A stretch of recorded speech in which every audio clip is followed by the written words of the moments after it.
Prezados, como continuidade do investimento em medicina diagnóstica, viemos detalhar a empresa em questão, a qual avaliamos como a melhor opção dentre os laboratórios de medicina diagnóstica. Bom, primeiramente, é importante compreender a cadeia de valores do setor de saúde. Quem participa, principalmente, são as operadoras de plano de saúde, que os controlam sobre a regulamentação da ANS, e as corretoras, que vendem planos para os beneficiários. Do outro lado do business, há os fornecedores, que vendem os insumos necessários para que os prestadores, categoria que a Labco faz parte, forneçam seus serviços. Primeiramente, o SUS é ineficiente, portanto, mais de 50% dos gastos com saúde são privados no Brasil. De acordo com a McKinsey, consultoria estratégica, entre os anos de 1990 a 2015, a assistência à saúde ofereceu aos acionistas maiores retornos totais do que qualquer outro setor. Ademais, o plano de saúde é o terceiro maior desejo do consumidor brasileiro, segundo o ISS e Ibope. Atualmente, o país apresenta um grau de penetração de saúde privada de 24,3%, estando abaixo da média dos países da OCDE, que é de 33,4%, o que demonstra um potencial de crescimento. Portanto, o setor está em consolidação e percebe-se pela pouca concentração de market shares, havendo enorme espaço para empresas se firmarem no meio junto aos principais players. Por último, devido à regulamentação da ANS com ajuste de preço, 67% dos planos de saúde são corporativos no Brasil. Agora, já quanto aos drivers do setor, pode-se notar uma enorme perspectiva de crescimento ao longo do tempo. O SUS, incapaz de suprir a demanda pelos serviços de saúde, gera a necessidade da obtenção de planos de saúde, fator que está diretamente relacionado ao número de empregados formais do país. Conforme o desemprego cai, o número de beneficiários aumenta. Ademais, com o tempo, a pirâmide etária do Brasil tende ao envelhecimento e a expectativa de vida sobe, aumentando a demanda por serviços de medicina diagnóstica. Outro aspecto é a mudança do perfil das doenças de infecto-parasitárias para crônico-degenerativas, que necessitam fortemente de acompanhamento em unidades como as da LabCo. Por fim, 53% dos médicos de diagnóstico do Brasil se concentram em São Paulo, o que é benéfico para quem atua na região, como é o caso. A empresa, por sua vez, foi fundada no ano de 1995, atuando dessa forma por 24 anos na cidade de São Paulo, em diagnósticos por imagem e exames de sangue. Com relação à estrutura acionária, os dois fundadores da empresa, João e Maria, possuem cada um 24,5%, enquanto a Leme Partners detém 51% da participação acionária da empresa. Analisando geograficamente a disposição das unidades de atendimento da Labco, pode-se observar o quão bem localizadas estão seus centros de diagnóstico, em pontos centrais e de fácil acesso através do transporte público da cidade de São Paulo. A proposta de valor da rede de laboratórios se baseia na garantia de stakeholders fiéis, conquistadas através de uma experiência premium com serviços de classe a preços atrativos. Entre os motivos que garantem um bom desempenho e fidelizam o cliente se encontra a diversidade, precisão e qualidade de serviços realizados em máquinas de última geração, além de uma equipe médica extremamente qualificada.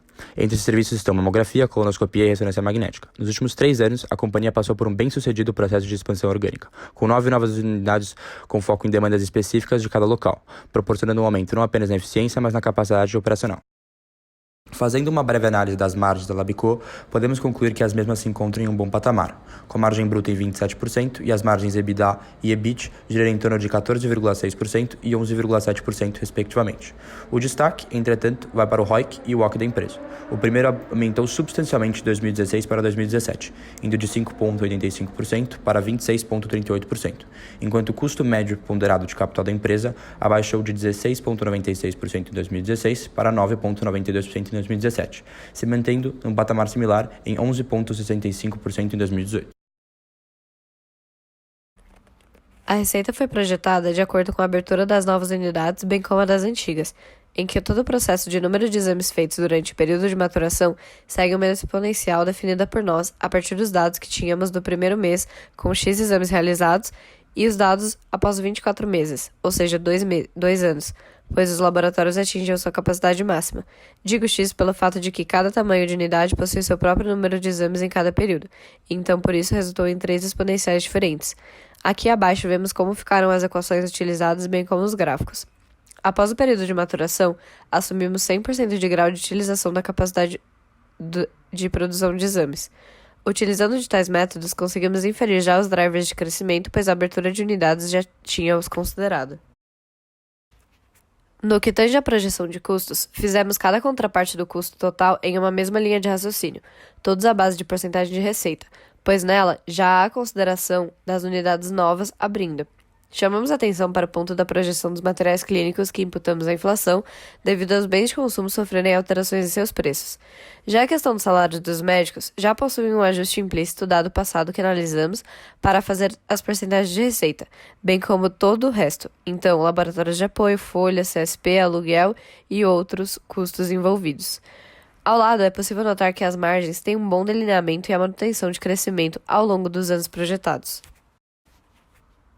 Por fim, realizamos o valuation pelo método do fluxo de caixa livre descontado, em que calculamos o WACC com base de um cost of equity que considera a taxa livre de risco dos bonds americanos, mais um diferencial de inflação, bem como um equity risk premium dado pelo Damodaran e um beta calculado como base em comparables do setor, como Fleury e Hermes Pardini, sendo ele de 0,79. Além disso, realizamos uma análise de sensibilidade do enterprise value quando mudamos o G e o cost of equity. O G de início considera o crescimento do PIB e a inflação, com um desconto devido à empresa não ser consolidada como a líder de mercado, mas que sim tem potencial para isso.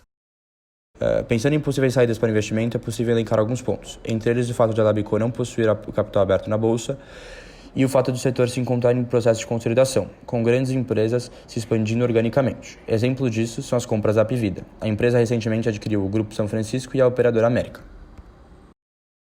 Depois de termos apresentado todos os pontos sobre a empresa, esperamos nos reunir em rodada de negociação, para que possamos desenvolver um possível deal, bem como discutir sobre preços do prêmio de controle incluso na compra da participação do fundo Leme Partners, o qual está saindo devido a seu período ter maturado.